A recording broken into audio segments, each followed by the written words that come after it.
Good morning, DJ and PK. It's 97.5, the KSL Sports Zone. Welcome in on a Wednesday morning. Well, Real Salt Lake did it. They get the win. They shut out Juarez 3-0, three different goal scorers. Salons again. Another teenager, Lineker Rodriguez, young guy, gets the goal. They get the back-to-back shutouts. They're playing great. They might actually advance in the League's Cup. We got to see what happens now. They got some help last night as Cincinnati gave up 2 goals in the last 15 minutes and lost. RSL needed that. Now they're in front of Cincinnati.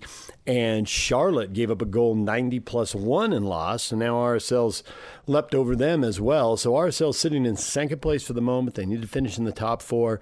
There's 4 teams that can jump them, and they need 2 of them to lose. We'll see what happens. Dallas is playing at Toluca tonight. They're in Mexico. And usually when U.S. teams go south of the border, they lose. LAFC's at home against Quetzalcoatl. Yeah, I can't say that name. And LAFC will probably win. So they'll probably get one of the 2 they need tonight, and then it'll come down to the last couple games, and we'll see how that plays out. But they're in it. And I think more importantly, I think they're playing better and feeling better about themselves as they go back into MLS play Saturday against Minnesota. For more on the 3-0 win, here's Pablo Mastroeni after the game. Pablo, David James from KSL Sports. You often say that the final score is one thing and the performance is another, and 3-0 looks really good, but it looked like you were shaking your head in frustration right before the half. So after 90 minutes, how do you feel about this? Yeah, I thought the first half was a bit choppy, and it just felt like it was – because of how comfortable the guys are on the ball, we were trying to make the killer pass every time. And I'll never say not to do that. I'll say, though, then we can't complain about defending for long stretches, right? So it's both. And in this setup against the back 4, our wing backs are the critical players, right? Because, again, if they're playing against a back four and you pull your wing backs deeper, their outside back has to come to you. Once we face forward with our wing backs, we should have actions that can essentially get us up the field or get us a big switch, and then we're walking the ball up. And I thought too many times in the first half we played we didn't play the correct pass to play simple. And I think in the second half we did a better job of that. So again, having said that, the guys defended well, yeah, so I think that's really the takeaway and again, the positive of that is that the guys feel confident to find those passes. And if they do work, we're going to the house. But after the third one, there should be a warning sign going off or alarm going, saying, let's get control of this game again. And let's play this game on our terms versus continuing to jam balls down the middle and losing it. But like I said, the second half was much different, and goals change games. The Surge goal, world-class finish, great ball from Noel.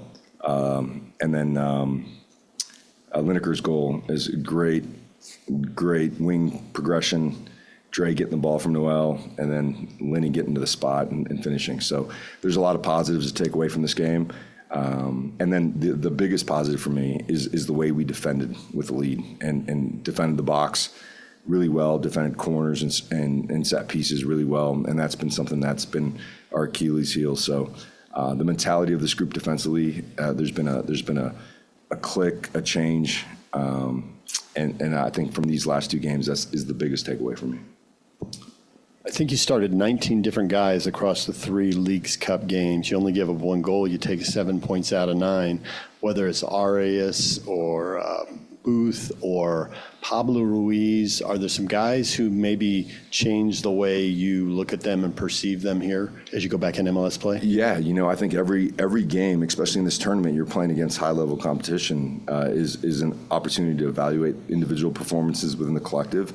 I think all 3 of those players, and you can throw Lineker in there as well, have done really well to bring confidence to themselves, but also bring confidence to their teammates. And I think that is a huge part. We just talked about it after the game, and they said we're just different when we're not focusing on one aspect of our game and we're playing free and we're playing for each other. And so we got to do more of that. And I think that's what the vibe that these guys coming into the group that don't have a lot of experience with the team, I think they feel the same way. Really proud of the way, Juan and Pablo and Lineker and Booth And, these guys have really performed in really high pressure moments. And so now our depth from a performance standpoint has improved based upon these last 3 games. So now there's 4 games that will determine whether you advance or not. You need 2 of them to break your way. Are you someone who's going to watch 4 games over the next 2 nights, or do you just tell Trey to call you and tell you what happened? I probably have Trey call me. To be honest, we got Minnesota at the weekend, and so all attention goes to Minnesota and prep for that game. Again, I think it's like any other game. We talk about results all the time. Is you got to do your job and control what you can, and the rest of it you leave to fate and chance and hopefully a little bit of luck, and we'll find ourselves through to the next phase. Hey, Coach. Matt Casey with KSL Sports. You spoke in the lead up to this game about wanting to see an elite rest defense, or you identified it as something that would be critical against this team. How did you evaluate your team in that, besides, the clean sheet? Yeah, I think for the most part we did a good job.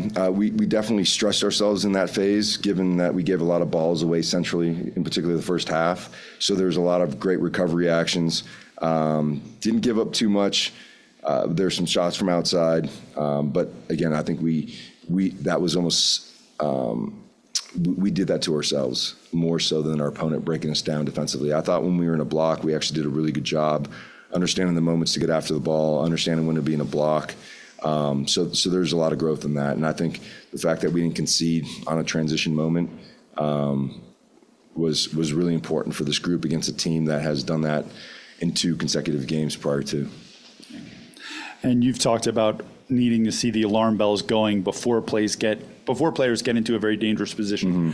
When you saw Ruiz take that yellow card in the first half, was that kind of what you've been talking about? Yeah, absolutely right. I think it was again, I think it was one of those plays where it was kind of self-inflicted. But again, it's how do you stop the play? Because it's not just a tactical foul for that moment. It breaks their momentum as well. So if you're going to take a yellow card, it's, now momentum is neutral, right? Versus them breaking down and scoring a goal. Now momentum is completely shifted. So those plays do more than just, a yellow card yelling at the referee doesn't do anything for anybody. But plays like that are really important. And then having to play the rest of the game on a yellow card and still contribute meaningfully, I think is a huge win for Pablo Ruiz. And I'm sure some of those substitutions late were with Minnesota in mind. But at halftime, you bring on Solans and Noel, and 8 minutes later, they combine on a goal. What were you looking to change with that substitution at half? Yeah, both those subs were made before the game. I had a conversation with the 4 players. And again, it's Morgan hadn't played in a while and then played huge minutes in the last 2 games. We want to keep everyone sharp, but also managing the minutes. And I felt like with the performances that I've seen in the previous 2 games, that the level was going to maintain or improve based upon those changes. So, I think that's what confidence and belief does for us as coaches. We feel really comfortable. Pablo hasn't played a lot of games this year, but he started against Tigres, came on against Atalanta, and today played 90 minutes. And so this is, I think, the evolution of something important as we go to the second phase of the season. There's RSL head coach Pablo Mastroeni after the 3-0 win. They're back at it Saturday night. We're going to take a break. When we come back, Mitch Harper talking Cougar football. What a weekend that was, huh? We'll talk with Mitch next. DJ and PK, it's 97.5, the KSL Sports Zone. PK, it was a big topic this weekend. I think it's still a big topic today, and that's why we're having Mitch Harper on here. But don't you feel a little bit like this BYU topic is always going to be a topic?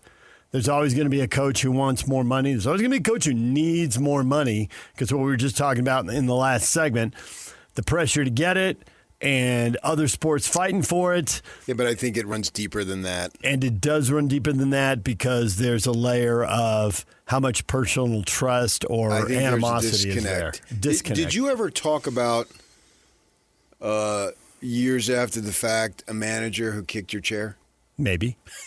He didn't kick my chair. He pulled his leg back to kick my chair, and then he thought better of it. And he wasn't going to kick my chair. He was going to kick me. Oh, yeah, see? Yeah. And it'll always be that Brian was willing to let Kalani go. and that'll always be out there. That won't be forgotten. Now, you could argue it wasn't just that, man. He wanted him to go. It depends on how far you want to take it. Mm-hmm. DJ, PK, and we're joined now by Mitch Harper, BYU insider for KSL Sports. Mitch, good morning. Good morning, guys. Happy to be on. Mitch, did you think you were just going to have a nice weekend, the summer, one of the last ones, and all of a sudden, wow, look at that.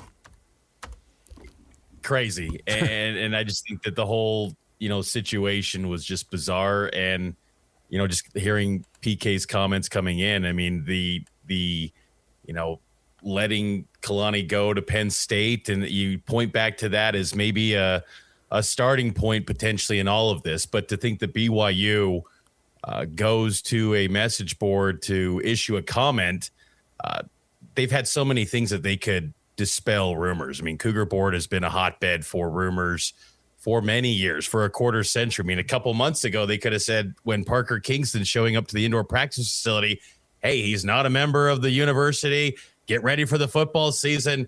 Go Cougars. They didn't do that. It was only this. And this was the first time that they have an AD that maybe doesn't have a, more than, universal, approval rate from the fans. And I think that's new territory that this athletic department is not used to for the most part. So it was surreal. And now BYU moves forward. Yeah.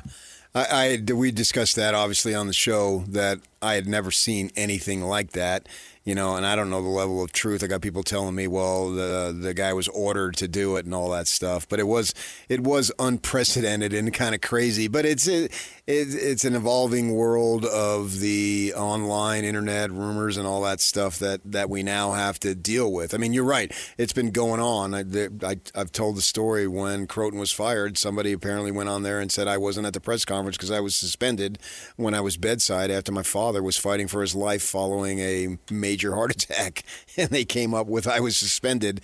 And I mean, I'm a nobody compared to this, but if they would go to that level, then obviously they would reach to this level. As far as the funding and all that, can this thing be smoothed out?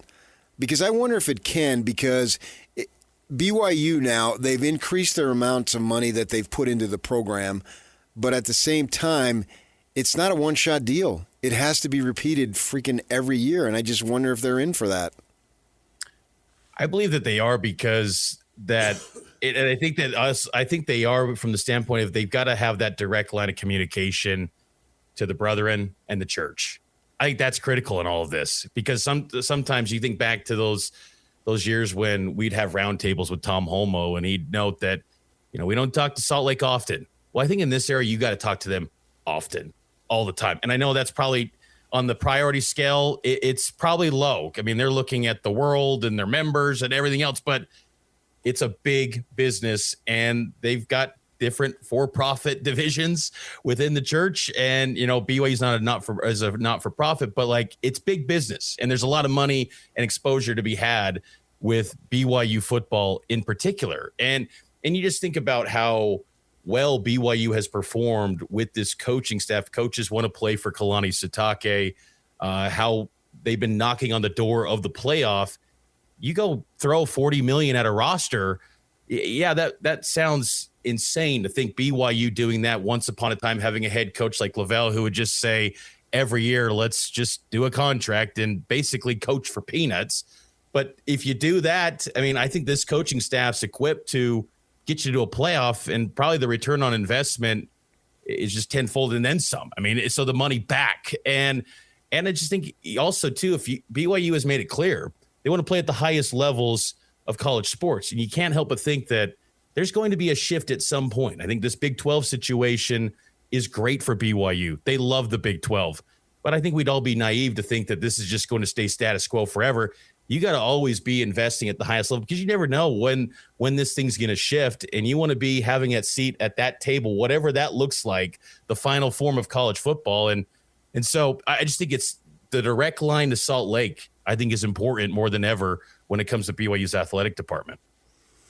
So do you think the current discussion about resources to BYU, not getting what they need, not getting what was promised last December, whether that's not getting the total amount or not getting it in a timely fashion, whether it was specific things that were promised in December or the more general attitude, wherever this goes in the future, we're going to keep up. But this is what we're going to do right now.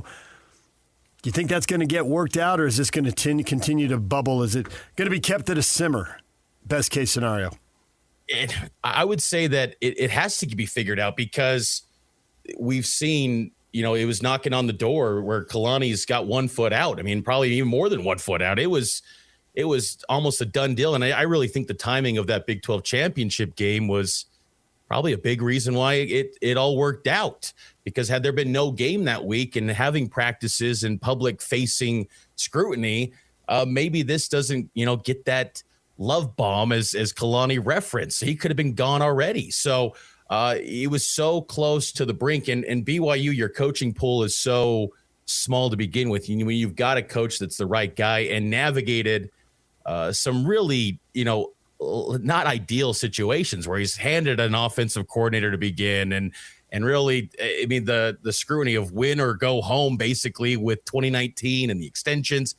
I think you got to do right by him. I think he's done a really good job. He's universally beloved coaching in the Big 12 and college football.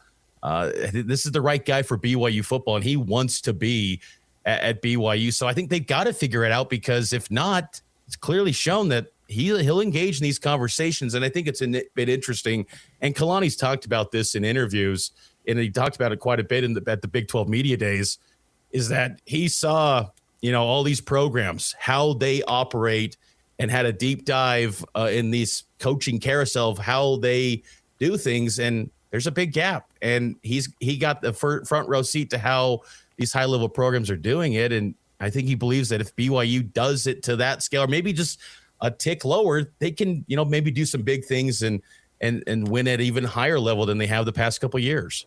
How about the idea that basketball is receiving more money? That's got to stick in his craw. Yeah, I mean, basketball, that roster was expensive last year, whatever the official number was. You just kind of go through it. I mean, on the low end, an AJ DeBonsa, about $4 or $5 million, depending on what number you believe, and 3.5 was thrown around for Rob Wright. Richie Saunders was getting north of $1 million. I mean, right there, you're talking, close to 10. Yeah. And when BYU football and BYU basketball joined the Big 12 initially, it was, probably a little north of $1 million, if that. I mean, it wasn't much back then. So basketball moved at a lightning speed, because you needed to do that to get a decorated coach that had an NBA resume, and I think it was worth it. I mean, keep throwing money at basketball. It's a big program, but you got to do it at football too, at the highest scale, and especially too when you're in a conference where you've got a program in Texas Tech who is not slowing down, and they're not just turning to the portal now. They're going to the high school ranks and getting recruits in this 2027 class. They're going to have probably a top 5 class, or on the low end, top 10. You got to keep up with that. They're not slowing down at Texas Tech. Gambling scandals and whatnot, who cares? They're not slowing down. That machine's continuing to go, and you got to keep up with that. So, and at some point, you want to break through and win a Big 12 championship. We'll do what the flag bearer of the conference is doing right now, and invest at the highest level. And I think, again, you got a coaching staff that's proven that they can win. And I think that's something too. It's not some flash in the pan. Kalani's one with a lot of different, players and different staffs and different schedule dynamics. And they've done a pretty good job. Now they got to break through and go get a championship. But again, you got to have the roster necessary to get there. That's why I don't look at this year's team in playoff or bust category. Like, if it's not I feel pretty confident it's not a $40 million roster. I don't think we'd be having these conversations and these, where Kalani's a little salty at Big 12 Media Day and in some of his interviews. You wouldn't be seeing some of this if that was a $40 million roster, which is believed to be the high end in the sport with the Texas Techs and the Ohio States and Oregons. That's why I don't put BYU in that playoff or bust territory. If they can get to Arlington, that'd be great, but you wonder if that's their ceiling, because unless they really throw even more money at this football roster. So there are some assumptions made about wanting to keep Kalani, and I totally get the argument. I mean, it's like 4 years in, he's 27 and 25, and the pandemic hits, and it's like he had to win, right? And he needed to win big, and he found out a way with all the distractions were thrown at him in the pandemic and scheduling on the fly, have a double-digit win season, and they did. and then you send the quarterback off to the NFL, figure it out, have another double-digit win season, and he did. Go into the Big 12, it's a step up, figure out a way to have a double-digit season 2 years ago, and he did. And then you suddenly use your senior quarterback and you got to plug in a freshman, figure out a way to have a double-digit win season, and he did again. That's a lot of success. There are a lot of people want to keep him, but we are seeing a lot of coaches who've been very successful changing at BYU. It's not football, it's not men's basketball, but they've put a lot of emphasis into women's soccer, women's volley, women's basketball. They've had success in all three of those programs, and we're seeing changes in all three of those programs. If you want to go full Machiavelli here and say, I want to change in football, I can't fire the guy who's had these 4 10-win seasons, but if he doesn't get the resources and he takes off for Penn State, and there'll be another Penn State open, whether it's USC or Oklahoma or Texas or somebody else, then I can go out and get Jay Hill if that's who I really want. Now, maybe that's too Machiavellian and that's not realistic, and yet I see a little twitch. That might have occurred to you at some point, Mitch. You've thought about this. Machiavellian, Mitch, twice. Yes.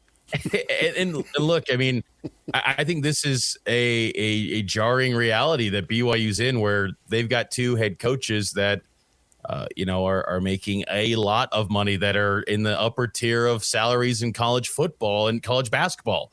Could you save some money where you're in an era where you're looking to pay back the athletes and rev share?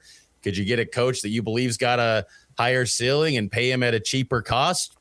Maybe that sounds like the route for some, but I think for BYU, when you find the guy that Kalani, we see it. I mean, he just lives and breathes BYU football. I mean, if there's some of these situations, it would have totally made sense to me to go to Penn State. I mean, I just think that would have been the move for him. But I think he really believes that he can win at the highest level at BYU, and he wants to become the Polynesian Lavelle. I mean, I think he really wants to do that, and he's got that ability to do that. I think in some respects, what Kalani has done rivals Lavelle in some aspects, considering the strength of schedule, the conference, the changing landscape of the rules every year, and he's adapting. And through it all, he's finding this way where even a couple days ago, we see a guy like Ephraim Asiata going to Instagram and basically saying, I love this coach. And it's like, I've seen many BYU players in the past get booted or not be part of a team, and they have an axe to grind with BYU, and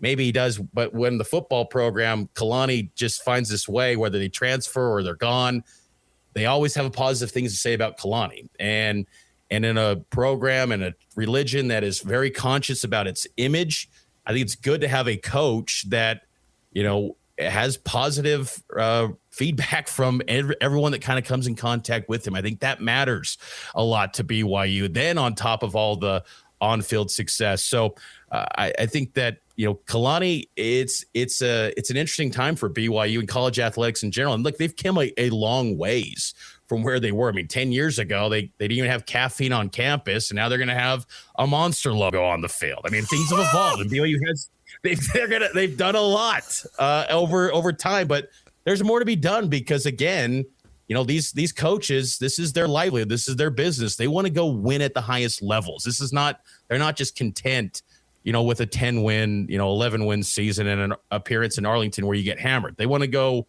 win at the highest levels, and that entails a playoff and maybe chasing a national championship. And I think Kalani, by turning down Penn State and staying at BYU, he clearly believes he can do it, but they got to have more to get that done. And you think that when you look at the roster, that according to you, I think you had him 11-1, so you're anticipating a Rockefellian season. I am, and I think that any of these off the field distractions, I don't think they're distracting the players at all. I don't get that sense around practice yesterday. I mean, honestly, I don't think many of them even knew some of the commentary that was going on at Cougar Board. But I think that, this team is pretty good. They're talented. And you look at, just some of the skill at some of the positions like cornerback and defensive line. Just those have all, and I point to those positions as areas where BYU's never had elite talent. And you look at the cornerback position, and they might have a guy that, could be a top 75 pick in Evan Johnson, maybe even more. And so those are things. And then you got the depth behind them where, athleticism, the size, the kind of the measurables, they look the part. And will that be enough to, close the gap with Texas Tech or whoever emerges in the Big 12? We'll see. I mean, BYU has been very fortunate in games the past couple of years, and they've had a knack of winning. But I think the overall makeup, the twos and the threes, they are deep. They're athletic, they're talented, and it's competitive. And I think, too, that's noteworthy more than ever with this depth piece, because you're now in a 5-5 world where whether they're a true freshman or they're a young sophomore, like their clock's ticking. There's no more, hey, we're going to redshirt you. Like, let's just see some moments in camp. No, you got to perform, whether it's kickoff team, they've got to play, all of these guys. And roster spots are more valuable than ever. So, and they look pretty good from 1 to, I'd say about 95 is where you feel really, really good. I think they're really deep. The last 10 spots, obviously, you want to continue to improve those, but it's a good football team. And I think that they've got a schedule that sets up well to give them the ability to be in the national conversation throughout. Tim Brando, Fox Sports, had him just on the outside of the playoffs looking in. What do you think the odds are it's going to look like the last couple of years? I think that for BYU, really, it's nice that they've got the ability now with the Big 12. You win the conference, you're automatically in. And that's been kind of what's happened the past 2 years. But there was that chance where if you had some other conference that was ranked higher, maybe the Big 12 gets left out. So, you have a direct path. And I think that's huge for BYU. They've got to go do that, because I think this is still a one-bid league. They've got to win the Big 12. I think that this is a year where it should be 2 bids from the Big 12, but I have my doubts. It just feels like there's this unspoken ceiling on Big 12 teams where at the highest they will be ranked in the preseason polls at 12. And, it may be on the next grouping where BYU's at in the coaches poll 15. Because really you lay out what BYU has done the past couple of years, 23 wins, and they got the returning quarterback, returning running back, who's the best offensive player in a Power 4 league. You say those things out loud, you say that's probably a top 10 team. But the Big 12 just hasn't shown itself well in the playoff. And I think that loss that Texas Tech had really plays a role in preseason narratives of teams. But I think BYU, I think they get to Arlington. And at that point, I'm really high on Texas Tech still, even without Sorsby. So I still kind of default to them as the Big 12 champ this season, because I think their defense hasn't gone away for Texas Tech. I mean, they've retooled the machine, and I think their evaluations have been hitting it out of the park. That's why they had 9 NFL draft picks this past April. So I still default to them, and I think BYU could be 60 minutes away from the playoff, but I don't think they get an at-large. I don't. I think that they would be 11-1, and they would be left out depending on what if they lose that Big 12 championship game. Mitch, we'll leave it right there for now. We appreciate it. Thanks for joining us, and stay tuned to Cougar Board for the latest developments. You bet, guys. Take care. All right, there's Mitch Harper. When we come back, Tim Brando from Fox Sports. He's got BYU ranked 14th. That would leave them right on the outside of the playoffs for the 3rd straight year. We'll talk with Tim about that next. DJ PK, and it's time to welcome Tim Brando back to the show. Fox Sports college football and basketball broadcaster. Tim, good morning. Good morning, fellas. Great to be with you. Thanks for having me. You caught our eye. You put out a list of the top 15 college football teams, and we saw BYU at 14, and it's a 12-team playoff, and that could put the Cougars on the outside looking in. A really good year, 3 years in a row. At 14, you're really good, but you're also on the outside looking in. Feel pretty strongly about that, or, hey, you got to put a list out, and there's not much separation, and who the heck knows? The latter portion of that statement. Listen, at this stage, when you're doing these, and I do them for, as I like to say in the business, blanks and giggles, okay? I do this for fun.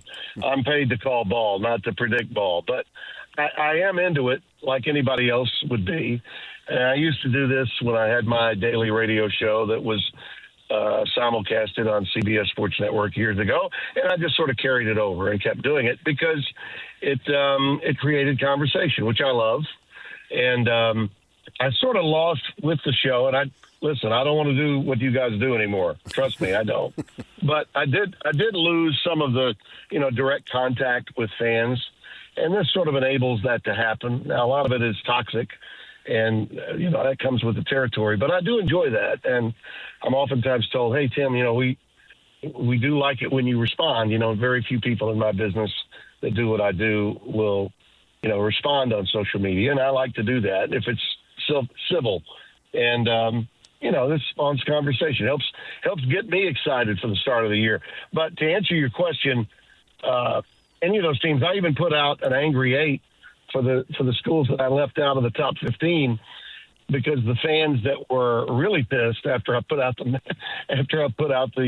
top 15 were those that I didn't have in there, like Michigan, like USC, like Alabama, and those teams clearly could have great years. Okay, I've looked at this. There's a false narrative out there that's being created by a bunch of ESPN propagandists that believe that they should stay at 16. This latest story that you guys are reading about in terms of, well, let's go to 20, but we'll call it 16 because we're gonna do a play-in. That's more propaganda that's coming up at the 11th hour. That's very similar to what happened with Texas.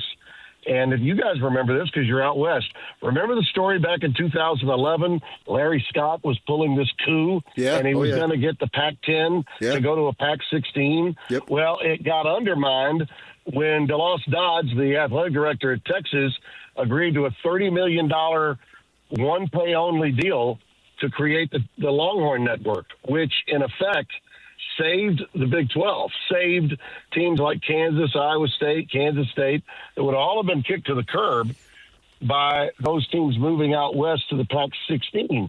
And Burt Magnus is a pretty smart guy. He's a programming guy. That's one of their big leaders, and I respect him. He came up with this idea, and it definitely kept the SEC where it is, the Big 12 for a period of time where it was, which enabled, of course, the SEC to get those teams like Texas and Oklahoma that the Pac-10 so badly wanted to get.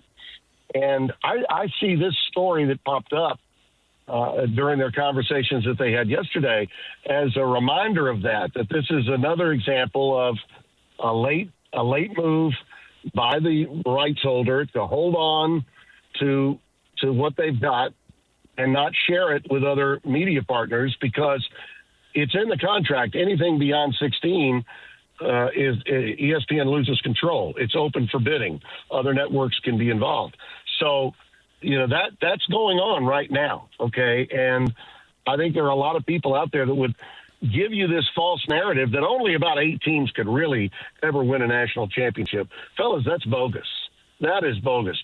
And if you really believe that, you'd have to have amnesia from a year ago. How many times did you guys have to remind people how legitimate Indiana really was? Yeah. Okay, because people didn't believe Indiana could do what Indiana did.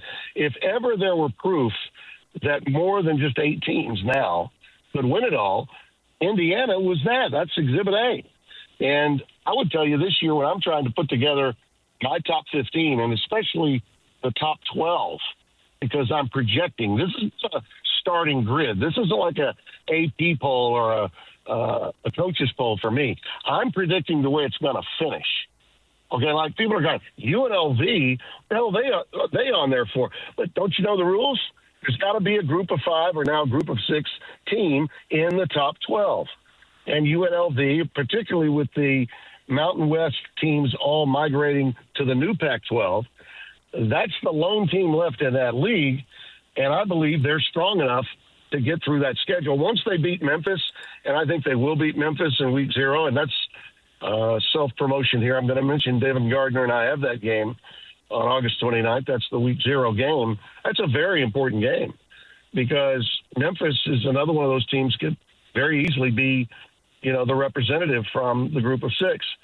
But I think Dan Mullen's done a hell of a job, and I think the league he's got to navigate now in the Mountain West is far easier now with the teams that have left to form the new Pac-12.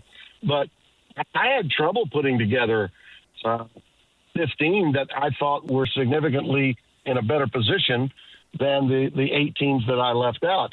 And most of it is schedule related. Most of it has to do with having the right schedule to go along with the proper pieces. So, listen, I think as many as 30 teams, maybe 35, think that they could make the field of 12.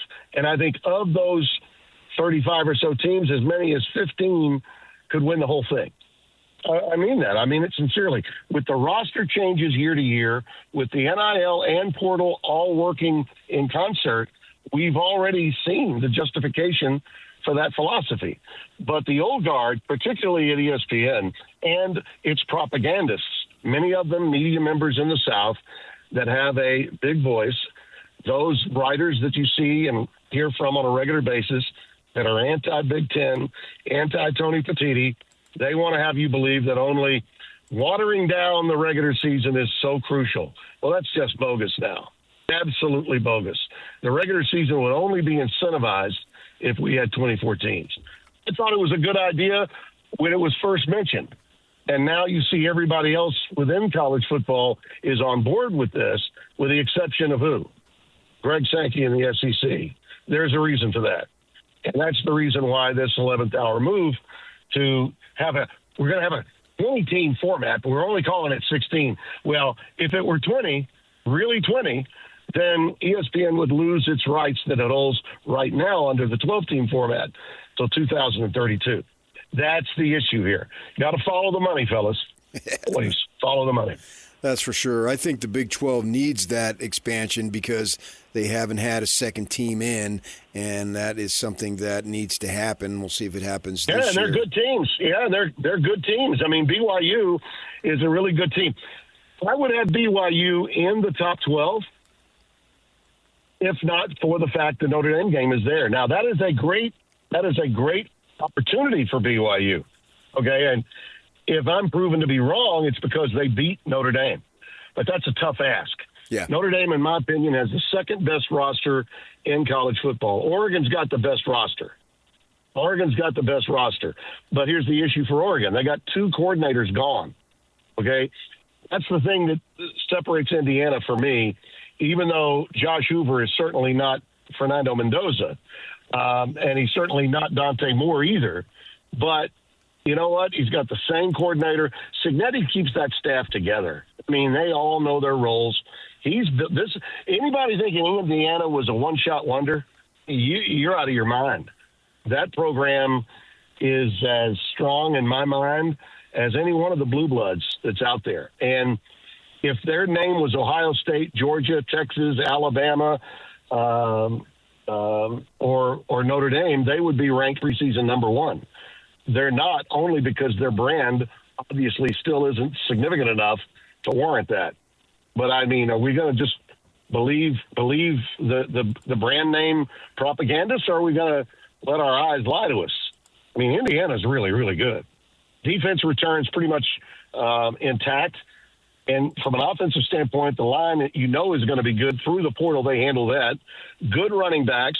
Josh Hoover, who turned it over a lot last year, won't have to win the games by himself now because he's got good runners and a plethora of wide receivers, probably as good as any other than Oregon's in college football. We're joined right now by Tim Brando, Fox Sports college football and basketball broadcaster. Are there going to be any limits? Do you see the CBA, a collective bargaining agreement, coming? Do you see Congress passing anything that would limit the money? Or do you think the money just keeps going? It's capitalism, and here we are. Well, I think that if that bill had gotten to the Senate floor last Friday, I think it had a chance of passing. Now, the question will be when they come back, when they reconvene in September, after we get close to we're even closer to the midterms. People are thinking, well, they've got so much other stuff, they might not get to it. I think they're going to get to it. 2 major reasons why. One, you've got those branches of government still on the Republican side. It matters more to the Republican side because their senators and their congressmen are all big-time college football fans. And the president is a big-time sports fan. College football is certainly very much a part of that fandom that he that he so loves. And I think the fact that you had Senator Cantwell on the Democratic side to make this at least a bipartisan bill, there is some Democratic support for it. If they don't get there, and if there are other things going on that are a much greater importance, we don't know what's going to happen, obviously, with a number of these other issues that are out there between now and September. But if they don't get it done, then collective bargaining has got to be the answer. Okay, and it's going to be up to the commissioners to understand that they have to work together to make that work. And I was encouraged to see both the Big Ten and the SEC find a way to make this work with some amendments that were made to the bill. And there may be a couple of more wrinkles between now and September to that bill. But if they don't, then you've got to have a CBA. Some form of exemptions have to be there for them to be able to regulate the way they like. But I think the bill's got more legs than a lot of other people that you might talk to believe. When do you think the expansion of the playoff will be implemented? Oh, immediately next year in 27. If the playoff is expanded to 20, it's going to happen right away. We'll know by December 1. Okay, by the end of the year. As usual, college football can't clear itself up, so when the ball starts, we can still just talk about ball. They're going to make us talk about expansion of the playoff, the Senate bill, all of that through the course of the regular season. I wish that weren't the case, but, college football, for all of the joy it's brought to many people, including me, through the years, it always finds a way of getting in its own way when it comes to taking eyes and attention off of how great the sport is and onto all the problems the sport is enduring. But all that said, I still believe that it's never been more popular, but it's also never lost as much opportunity to make more money. That's the other thing. By the way, this talk about 16 going into 20 with one rights holder, you're not hearing anything about changing the calendar. You're not hearing anything about, what they can do in terms of ending this thing around January 8th and not January the 25th. And you can bet if ESPN were to convince them to hold on to this 16 versus 20 concept, we can't call it 20 because if we do, we lose the rights. So we'll call it 16, but we're going to have play-in. If that were to happen, we're still going to have the games up against NFL playoff games.